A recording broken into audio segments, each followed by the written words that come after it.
When living in multiple countries, how you will get your money from place to place is very important.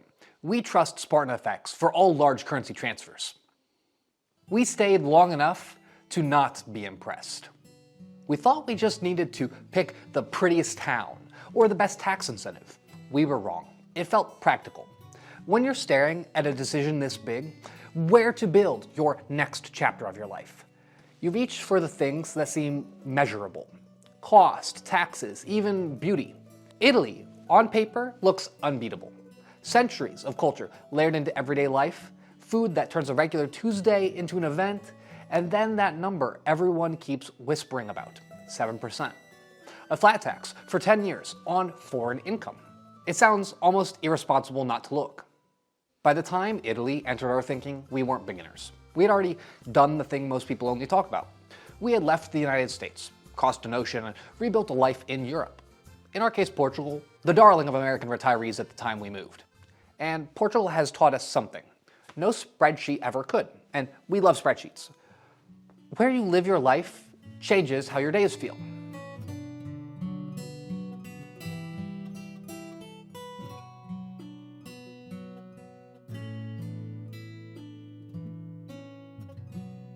Every country lives at its own pace, with its own friction.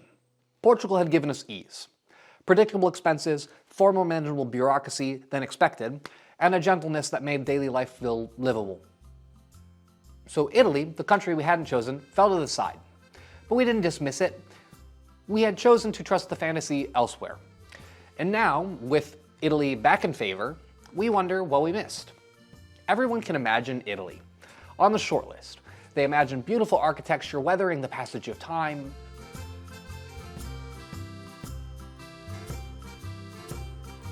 delicious food, boisterous yet friendly people that are great at enjoying their wonderful meals, and even $1 houses.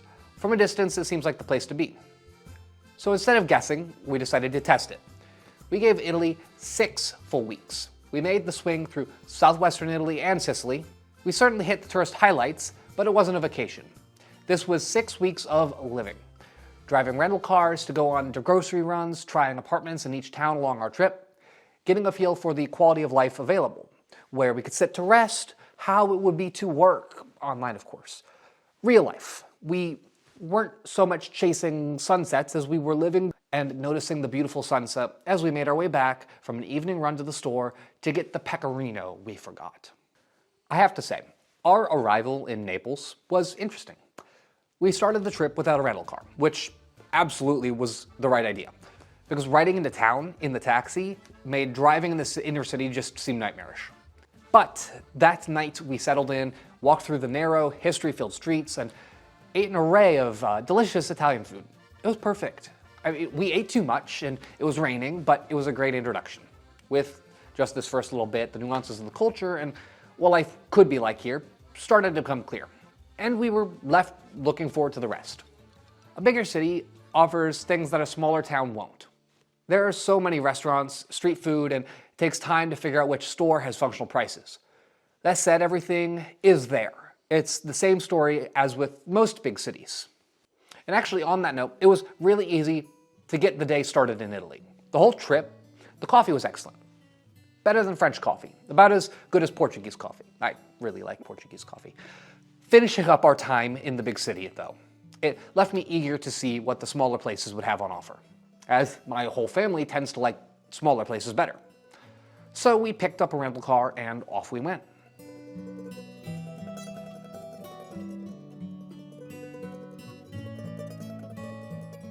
Driving in southern Italy isn't quite as standard as other countries. There was a degree of worry regarding the rental car companies and of aggressive agents, but we didn't have any issues even if the contracts left plenty of room for interpretation.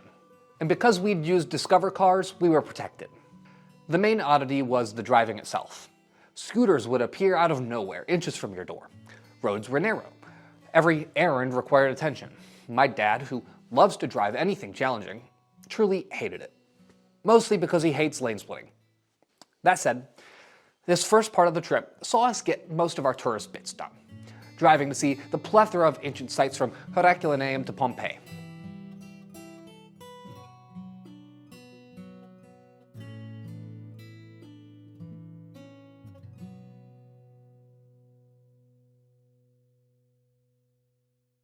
Nonetheless, after a few days, we had started to notice patterns that would hold up for the rest of the Italian investigation.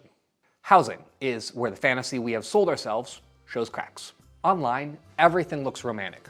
Stone walls, arched windows, historic charm. Plenty is beautiful. Plenty is crumbled. See, in person, these romantic accents end up feeling like a crooked patio or steep staircases or cold floors.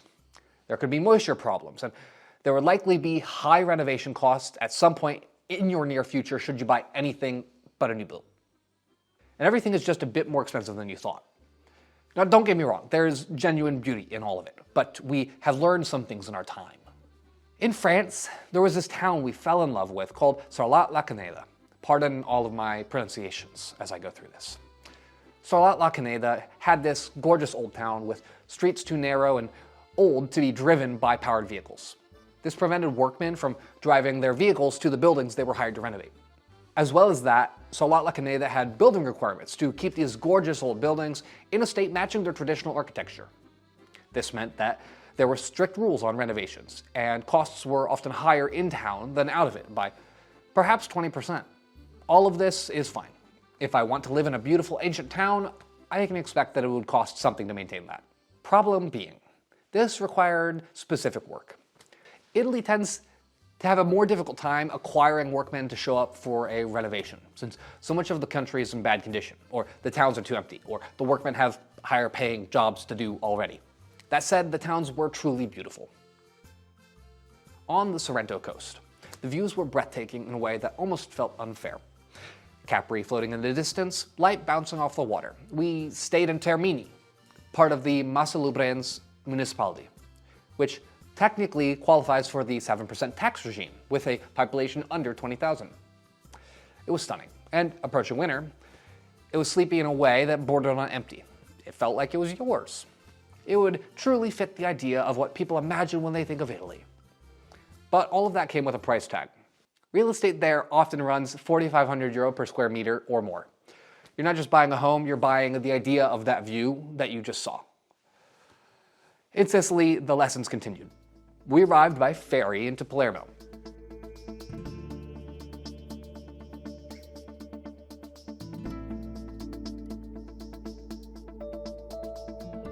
And I guess we should give a little history. Sicily is home of the mafia. Palermo was especially known for being very dangerous due to the mafia. Now it's on the come up, safer especially in the tourist areas where the most effort into revival has been placed. You can go learn about it in the museum. Palermo was a wonderful first city to start with. Lively, excellent food, beautiful architecture. Everything Italy is supposed to be. There are certainly enough activities in the city to stay busy, whether it's the rotating art exhibits in the museums, pretty parks, or boisterous nightlife.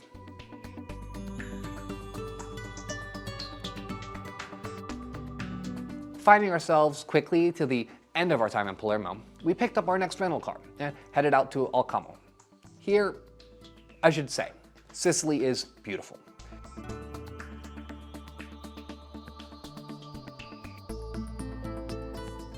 The landscape was genuinely gorgeous as we drove through it. That continued all the way up until we rode into the beautiful Quinta, where we would end up staying.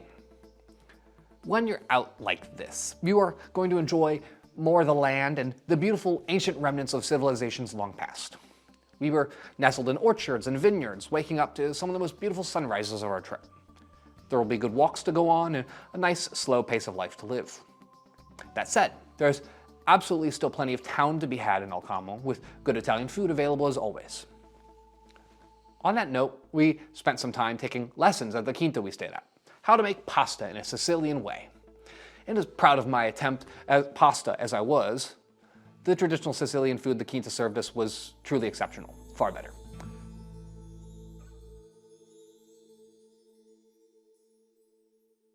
We absolutely loved this part of the trip and could easily see ourselves settled in a place like this. One problem. We learned Alcamo itself, with a population of around 45,000 people, doesn't qualify for the tax regime. The same applies for Palermo. The requirements are built with a focus on population, which means all the larger cities and otherwise high population counties don't fit the 7% flat tax regime. since it is intended to revitalize the empty towns that once dotted the landscape, not to fill the big cities with more foreigners. So, from Alcamo, we headed to Castellamare del Golfo, which does meet the requirements. We stayed at a property right on the water, an old fisherman's estate that looked like a dream project, truly gorgeous. In reality, it was a money pit. The kitchen was unusable, the walls were crumbling, the place felt heavy, not inspiring. Forced us to understand that in many of the 7% tax towns, historic often means inheriting decades of neglect and committing to massive renovations, which, as we've already discussed, have their own issues. Nevertheless, heading into the sleepy town, we would find gorgeous sun-kissed cliffs and lovely coffee shops. Somewhere, nestled in a place like this is the perfect home, so long as you're willing to pay for it.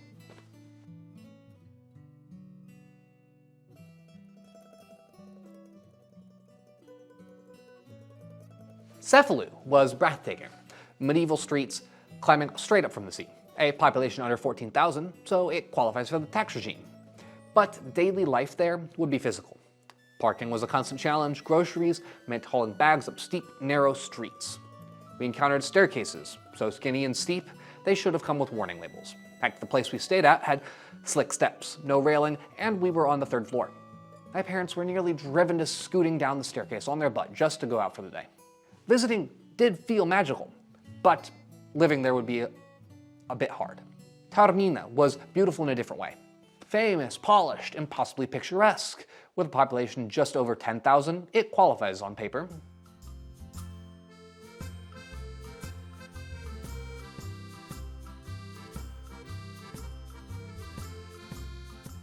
In real life, it felt like Disneyland Italy. Crowded year-round, loud and expensive. We hoped to enjoy that romantic Italian balcony culture, a glass of wine watching the world go by, but the reality was constant noise and crowds. As perfect as it is for a vacation, it just becomes noise and a constant bumping of shoulders. Prices reflected the fame. 3,500 euros to 4,000 euros per square meter and up. It's a place to see, not a place to settle. So, what does this say for the reality of an Italian life? Italy is two things intertwined. The old, often little-lived regions that the country wishes to redevelop, and then the ever-pervasive storm of tourists that can't be fully escaped, even in the smallest of towns. Then we found Aci Castello, just north of Catania.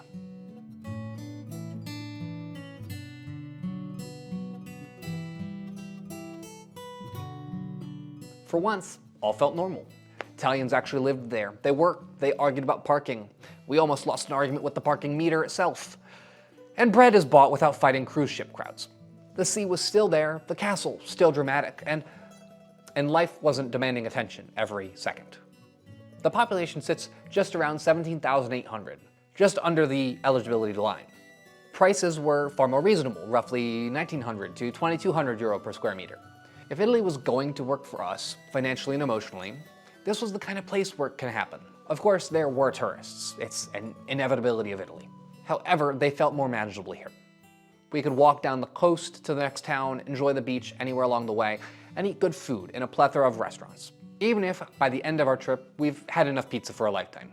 We could sit and drink coffee, watch the sea, and get work done on our computers, all while within easy driving range of many far more popular locations. This is the sort of place we had been hoping to find. Of course, there are more out there that fit the bill, and at 17,800 people, it would be easy for this one to pass out of range. Italy is constantly changing, as is the world. When we came to Europe, Portugal was the hot place, but who knows what tomorrow will bring. There's one massive thing that we want to go in more detail on, the tax conversation. The 7% flat tax is real. For retirees with passive income, IRA withdrawals, pensions, dividends, it can be powerful. 10 years of predictable taxation can reshape a retirement. It's not a blanket deal, and it's often misunderstood, but unless you want to pay 43% a year, you gotta figure it out. You must move to an eligible commune, under 20,000 people, in southern Italy. It applies only to passive income. There's no pre-approval certificate. You move to the area you like best, which qualifies for the 7% flat tax, become a resident there, and then elect the regime on your first Italian tax return. The stress here is on the word first. It must be the first place in Italy that you become a tax resident. And I strongly recommend speaking with a qualified tax representative for Italian expat taxes to make sure that you don't mess this up. And if you want certainty, you should file an interpello afterward. Now, there's also a trap that almost everyone misses. If you plan to work remotely while living in Italy, that income is considered Italian sourced because you're physically living there. That means progressive Italian tax rates, roughly 23 to 43%, plus social charges.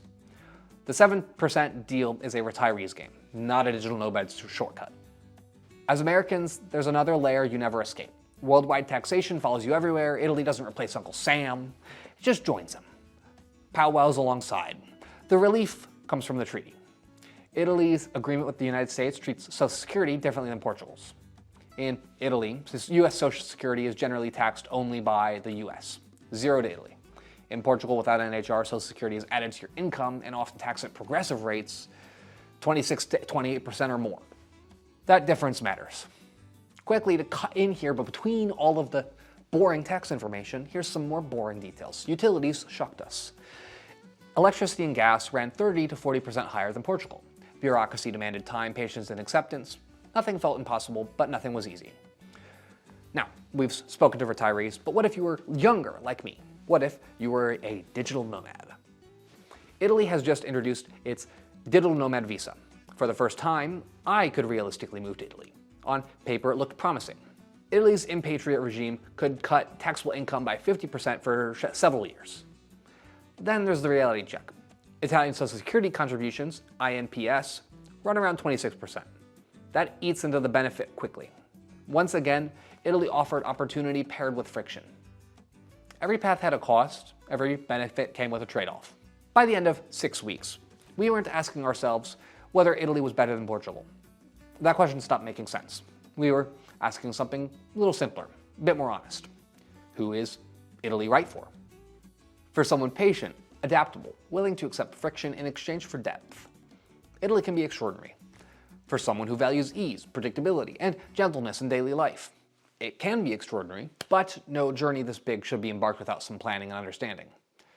For retirees looking to stretch passive income and willing to accept effort, the 7% regime can be a lifeline.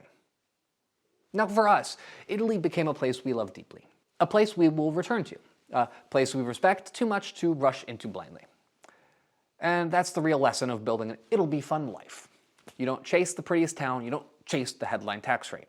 You design a life that fits, and keep your eyes open. Make sure to contact an immigration lawyer, a tax attorney, know the reality, and slow yourself down. We learned that by slowing down, paying attention, staying long enough to experience both the highs and the lows. That's how we build the next chapter of our journey that's right for us. We should have done this sooner. Vai ser divertido.